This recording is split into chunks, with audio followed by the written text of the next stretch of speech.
Hi again, everybody, and welcome to the Lorain County Blitz, a production of the Chronicle Telegram at AM 930, 100.3 FM, WEOL. From WEOL, I'm Matt Douglas, joined by Marissa McNeese from the Chronicle Telegram. Marissa, make sure you follow her on Twitter. Pretty good follow if you want to know what's going on, high school football in Lorain County, or the Bachelor, Bachelorette. She's the one to follow. What's the Twitter feed for the folks out there? At Marissa NM. Give me a follow. I got all your high school sports, bachelor needs, all kind of housewives shows, whatever you want. All right, so there you go. An added incentive to follow Marissa on Twitter. Of course, obviously, we both like to talk high school football. That's why we're here with you. And week 9 of the high school football season in and around Lorain County was exciting. We had some great games being played. Southwestern Conference, Lorain County League, bubble teams for the postseason. Teams that needed wins, teams just trying to end the season on a high note. Your thoughts on that week 9?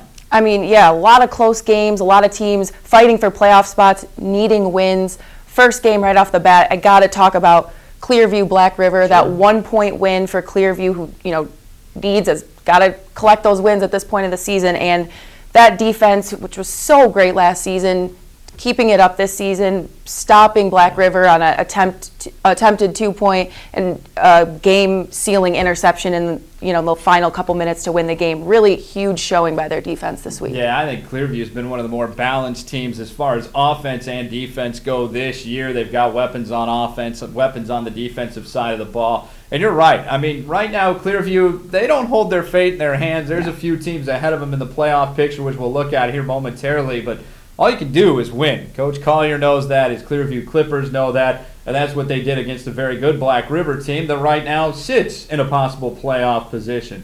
As you mentioned, a good victory for Clearview. Lorain County actually very good on the week. They went 9-7 in week number 9. And one of the games I want to talk about a little bit as well is Avon Lake. The Shoremen coming away with their 6th shutout of the season, their 4th in a row.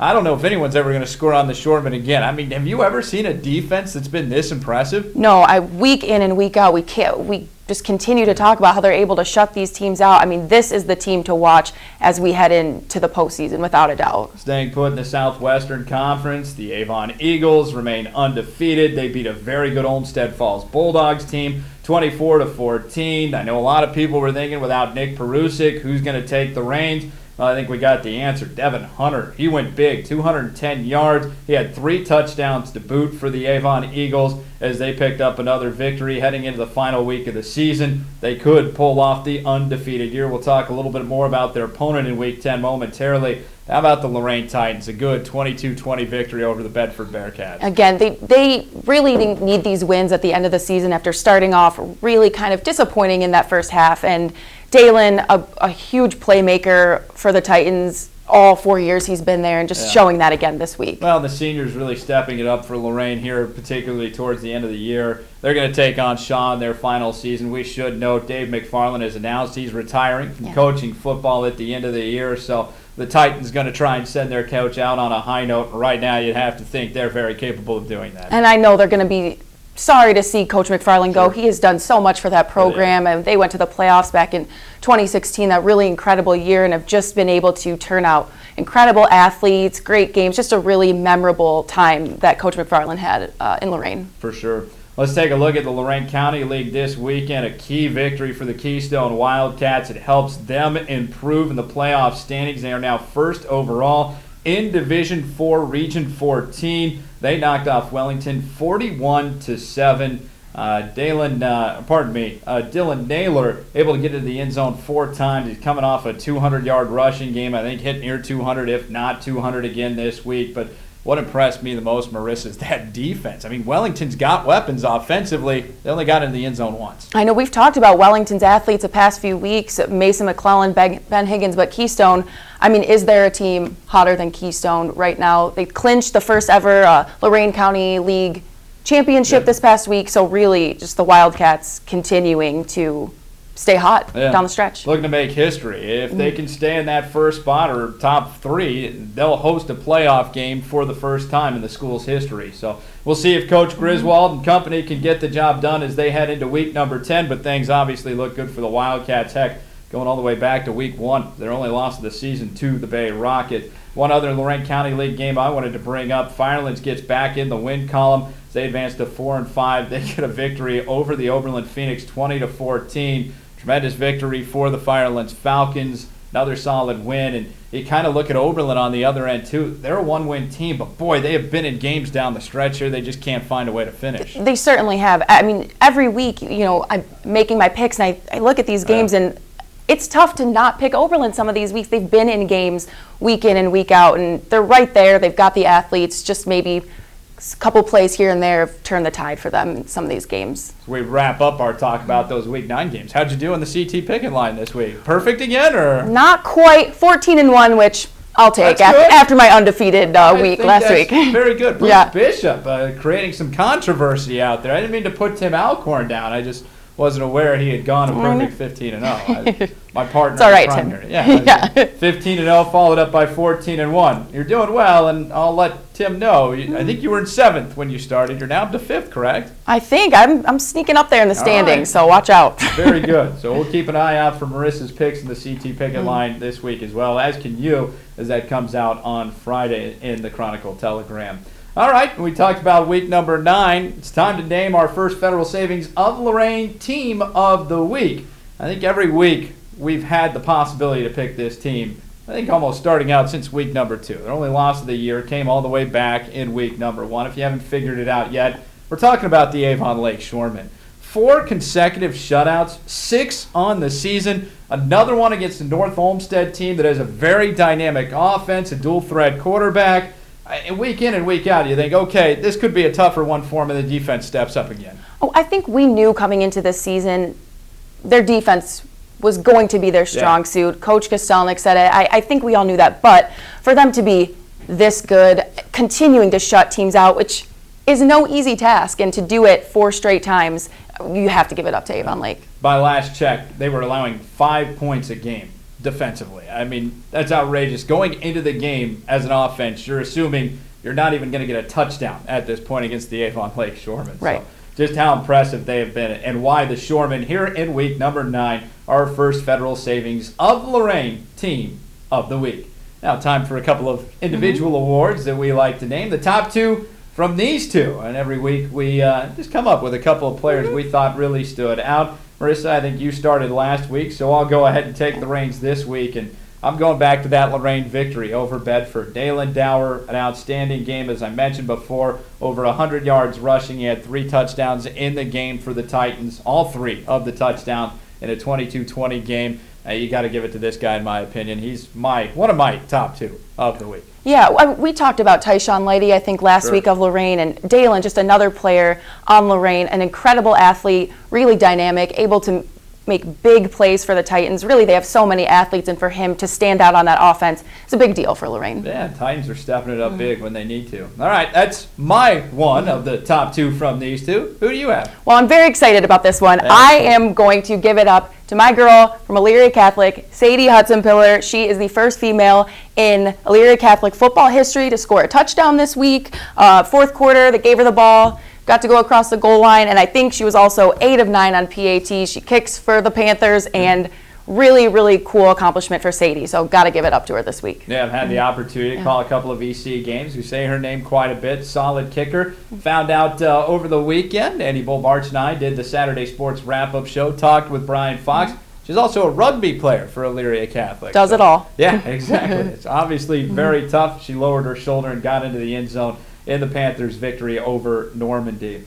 All right, let's take a look at the playoff picture now as it's starting to form in Lorraine County going into that final week of this season. There's some teams that have clinched, some teams that are obviously in. We talked about Keystone. They are in first right now in Division 4, Region 14. They are in. It's just a matter of will they host, will they have to go on the road. They get a victory this week, you'd have to assume they're going to host. The Avon Eagles currently in first place in Division 2, Region 6. They have clinched right behind them. The Avon Lake Shoremen, that's the same division. They have clinched. And then the Amherst Comets, looking at the SWC, this is a team that's always close. They're on the bubble.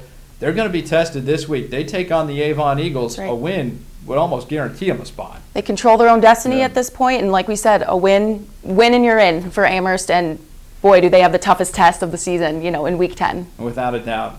The Olmsted Falls Bulldogs, not a Lorraine County team, but right on that verge. They're not so much a bubble team. They should win. They should be in as well, as they currently sit in 6th in Division II, Region 4. Couple of teams that are on the bubble. We mentioned the Elyria Catholic Panthers. They face off against Rocky River in the final week of the season. This is a big one. The Panthers need it because currently in Division 5, Region 18, they're the 9th seed. They're sitting on the outside looking in. All they can do is help themselves by winning. And again, no matter where Rocky River is in the standings, what their record shows, that's a playoff team from a year ago.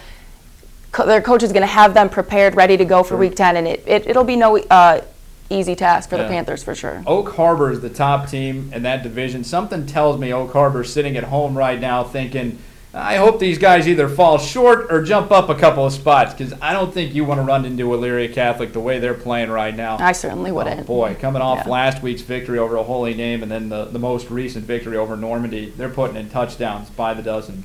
Clearview Clippers are a bubble team. Technically, they sit in 13th in Division 4, Region 14. It's going to be tough for them to get in because they have a lot of teams in front of them. Now, the point spread isn't huge from number 13 to number 8, but they've got to get some help against those other teams. Like we said, all you can do at this point in the season is win and hope for the best, and that's what Clearview is looking at this point. For sure. And then Wellington trying to do something they haven't in quite some time. They currently stand in 9th in Division 6, Region 23. So if they can get a win in the final week of the season against Firelands, they have a very good chance of getting into the postseason. And how about Wellington? That's a one-win team from a season ago, and looking at the playoffs with a very real chance to make it. So really such a turnaround for them. Yeah, Coach Howells has done some great things for that team. And we've talked about it. Mason McClellan, maybe one of the more dynamic players, an all-around player that you're going to see in that Lorain County League. So it's been a lot of fun to watch the Wellington Dukes. So those are the teams that going into Week 10. I mean, these are some big games planned for them, either bubbles or teams jockeying for some positioning and some home field position as well. All right, let's take a look at some of those big Week 10 matchups. We already mentioned one. Avon and Amherst is going to be huge. Again, Amherst needing that victory over the Eagles to possibly get in. A loss may eliminate them from the postseason as they currently sit in that final playoff spot. We mentioned Black River. I mean, this is a team that's been playing good football. They run that wing T offense, triple option. They're currently in 5th place in Division 6, Region 22. They take on a much-improved Columbia team that's won 3 of their last 4 games. They also got their starting quarterback, Andrew Champagne, who went out at the beginning of the season with a broken collarbone. He's back. He threw for 109 yards last week against Brookside in their victory. Don't look past Columbia in this game if you're a Black River fan. Columbia, that's a program that knows how to win, no matter the players, no matter what's going on. They've figured out a way to win games, and despite their record, a young team this year, they're always going to be in games this season. Coach Clark over at Black River is well aware of what Coach Ward's teams bring to the field when they step on. The other one you're going to watch, Firelands and Wellington. As we mentioned, Wellington, one of those bubble teams on the playoffs. Of course, we've got 3 great games for you this week on our Center for Orthopedics Gridiron Clashes on AM 930, 100.3 FM. You can check out starting 6:30 on Friday night on the radio and Stream 1. Olmsted Falls travels to Avon Lake to take on the Shoreman, 2 teams jockeying for playoff position. On Stream 2, it's Elyria Catholic at Rocky River. EC may have to get that victory in order to get into the playoffs. And on Stream 3, this is a fun one. Our Tri-C Medina County matchup pits the Brunswick Blue Devils. We talked about teams who were improved from a year before. I mean, that was a team that struggled to get wins to now being on the verge of a playoff spot. They're currently in 10th in Division 1, Region 1. They take on a Medina team that is currently 7th in Division 1, Region 1. Very good chance the winner of that game goes on while the loser goes home. Something tells me this week I'll have one headphone in one ear with one game and another in the other. I've been known to do that, and this week there's so many good games. How can you not? Yeah, there you go. That game's almost an early postseason game. That's right. The way that one forms out. So should be an exciting week number 10. I know we're looking forward to it. We've got more to talk about. We'll be back next week to talk about those playoff roles and what teams have done in it. Marissa, as always, a blast being with you here today. That's right. Well, that does it for our Lorain County Blitz, week number 9. We'll see you next week to talk about week number 10 and what the playoff picture looks like next week. Have a good one, everyone.